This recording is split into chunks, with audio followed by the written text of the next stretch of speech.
This is a very important death the battle. god of strength. Son Wukong, the Monkey King. Myth has many heroes, but few overcome their past to become legendary. And maybe inspire some comics and anime to boot.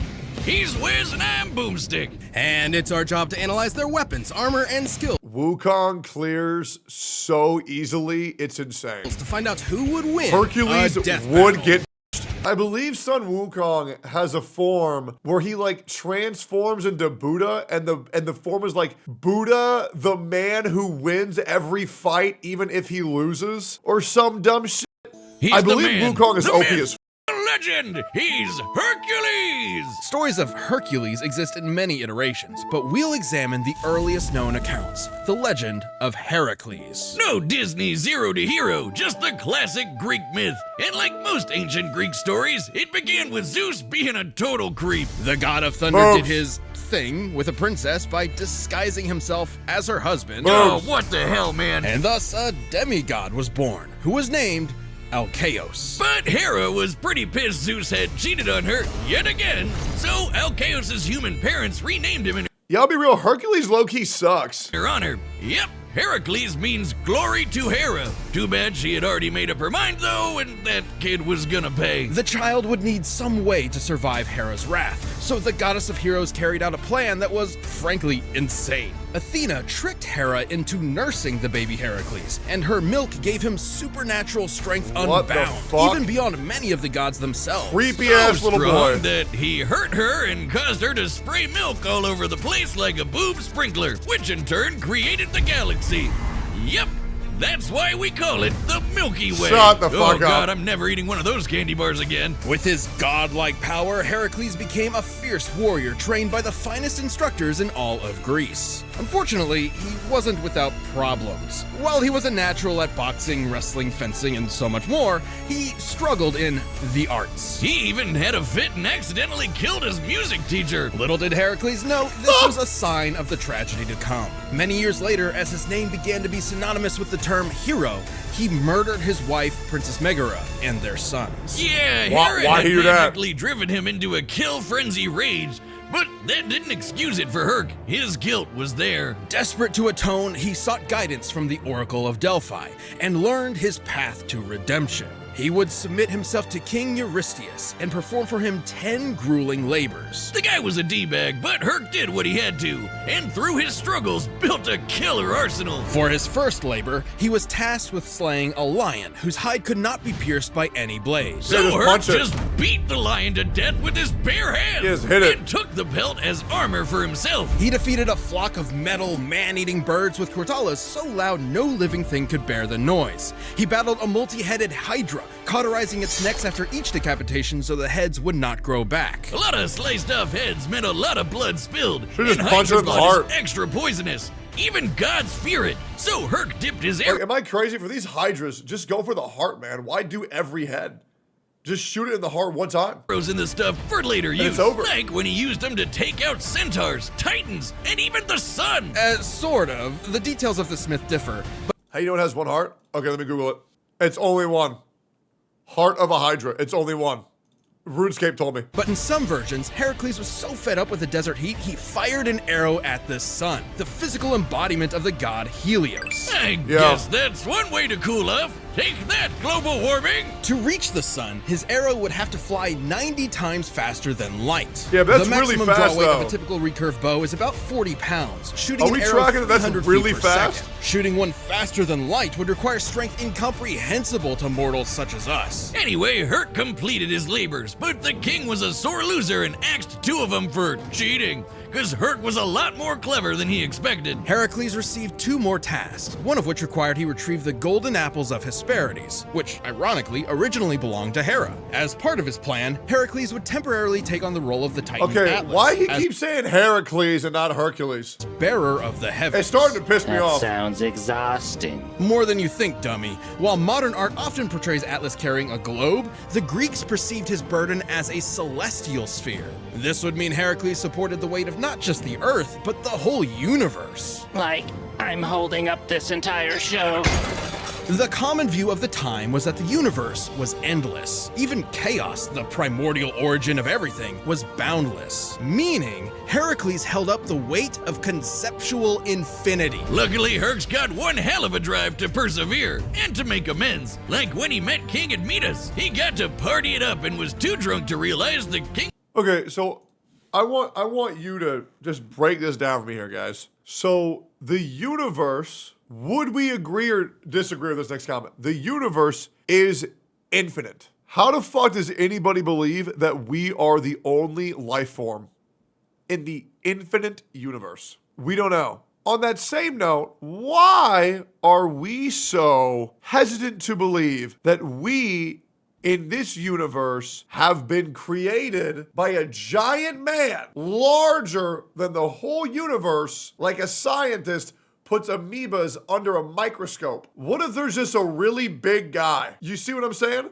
There isn't evidence, nor is there evidence that the universe is infinite. What I'm saying is it really that crazy? Is it really that crazy? Is it really that crazy to think that we aren't just flesh suits and that we do have a spirit?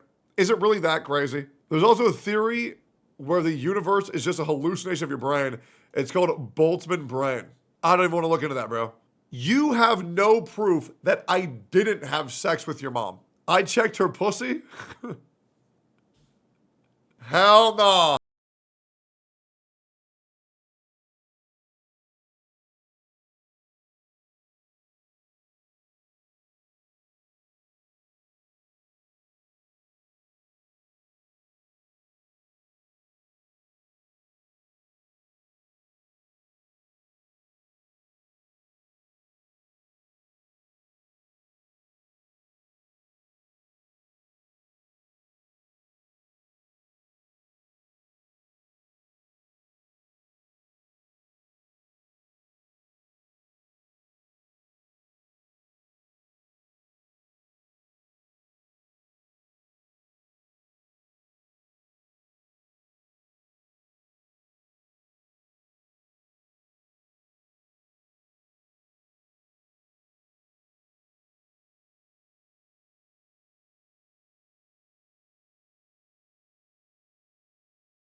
All right, now tell me about the monkey.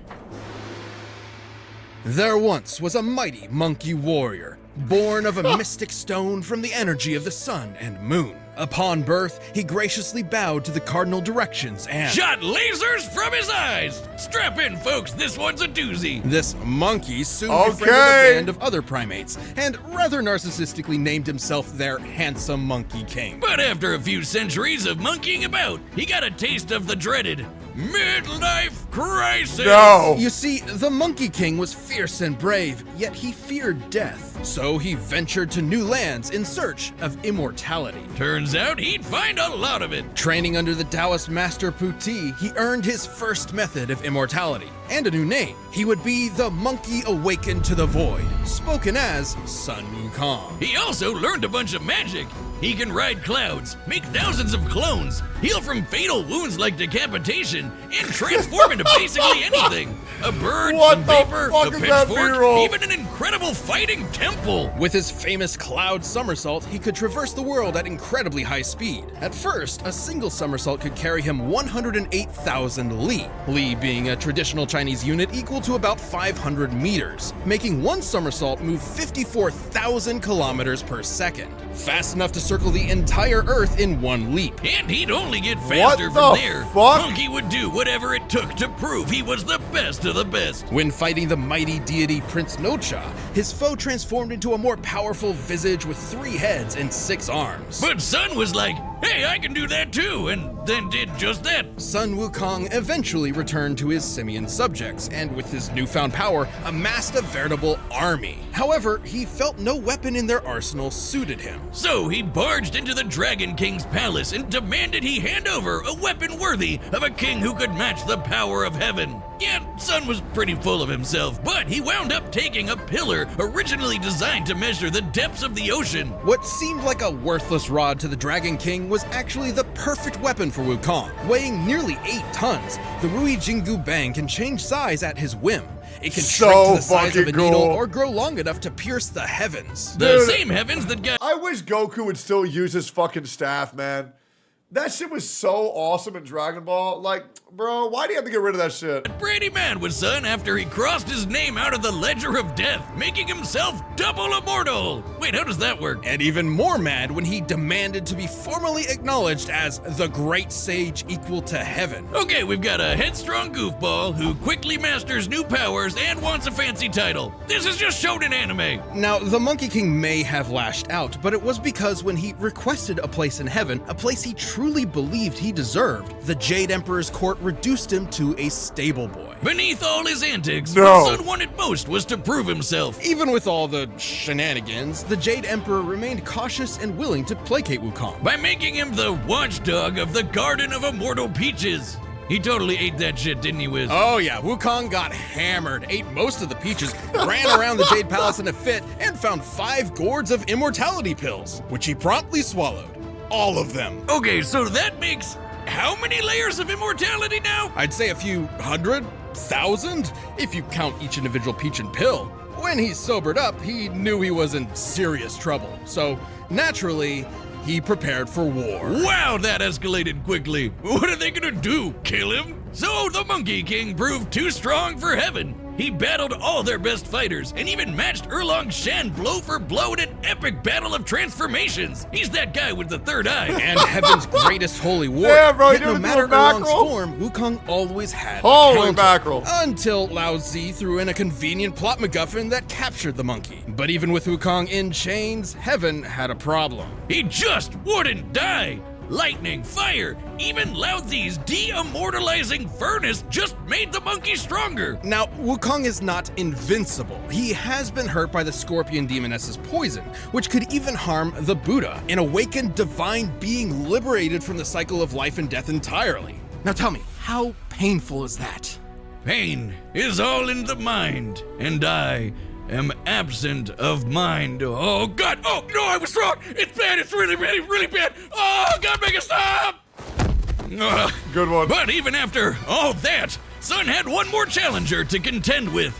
The Buddha himself. Buddha approached Wukong with a contest. Leap out of his hand, and he could have the Jade Emperor's throne for himself. Having no impulse control, the monkey agreed, and in an instant somersaulted to the very edge of heaven. But he had already lost. Sugoi! Because Buddha achieved nirvana, he transcended the world, literally holding all of existence. So even at the edge of the universe, Wukong technically never left his hand. For his rebellion, Sun was put in timeout, sealed under a mountain for 500 years. But even Sun Wukong would find a chance at redemption. In his case, he was tasked with escorting and protecting a monk, Tansong Zong, or Tripitaka, on a journey to the west. With additional companions, Pigsy and Sandy, the trip was a tough one, and Monkey abandoned it Wait, more is that than once. Pigsy, But Baija? through it all, he always returned to shine as the group's powerhouse, saving Tripitaka's life many, many times. Yeah? Seriously, Oh, this guy could cool. not stay out of trouble. Hey, like I'm learning, Wiz at a man. blind date. Wukong has Dude, I'll cracked be apart real, man. Mount. I've never been like more motivated to learn about a character than Sun Wukong. I think we might do some we should do some lore days where we just learn lore about like random things and just get absurdly educated over things that nobody else cares about. That'd be fun as fuck. Mountains, slayed hundreds of monsters, and survived the yellow wind demon storm that could destroy the universe, as in heaven, earth, the 18 layers of hell, and more. That's cool and all, Wiz, but let's answer the real question. Can he beat Goku? Maybe. During his journey, Wukong performed possibly his most legendary feat, holding up Mount Sumeru, which in traditional Mahayana Buddhism is a Genshin Impact mention! win? Mountain supporting the infinite cosmic sky. And Sun just hauled it around on one shoulder. Just one. Because on his other shoulder was a whole other mountain. After 14 years of travel, the journey was complete, and Wukong had finally accomplished a truly great deed. For this, he was given his long-awaited place among the heavens. As the victorious fighting Buddha. Now that's gotta be an anime. After so much time as a rebel, an outcast, and a truly unstoppable warrior, Sun Wukong had, at last, found his home. Yeah! Alright, whoop his ass. Our tale begins atop a great mountain where the mighty Hercules sought a gift from the gods. Oh there! Huh? I'm in need of that apple. Relinquish it. Sorry, I'm supposed to find my master some vegetarian food. You'll find it elsewhere. But Hercules was not so easily fooled. The Monkey King's strike rang He's so true, cool. but he'd not so easily overwhelm the god of strength.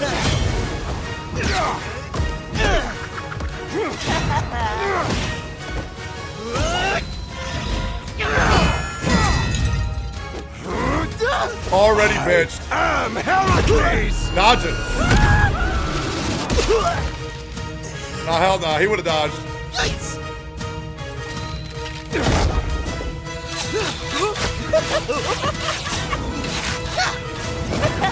Yeah, the boys!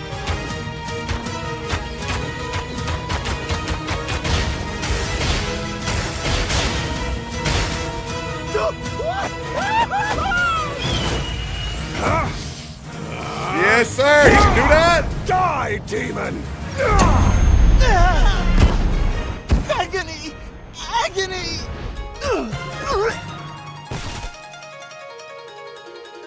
Now he just shake it off. The Monkey King fell into a strange forest, in awe at such a wondrous fight. But should he mistake his fear, he might lose his head. Jesus. Woo! I haven't had such fun since I fought all of heaven. Change! Behold me, the immortal Monkey King! Multiple heads. Of course. Hey! Zoom! Watch this!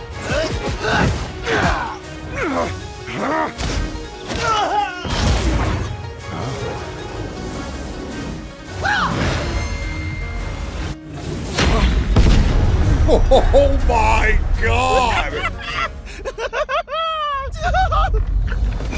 You've had your fun, Good beast. God! I've had enough! Nah, hell no. Hell no. Do it again.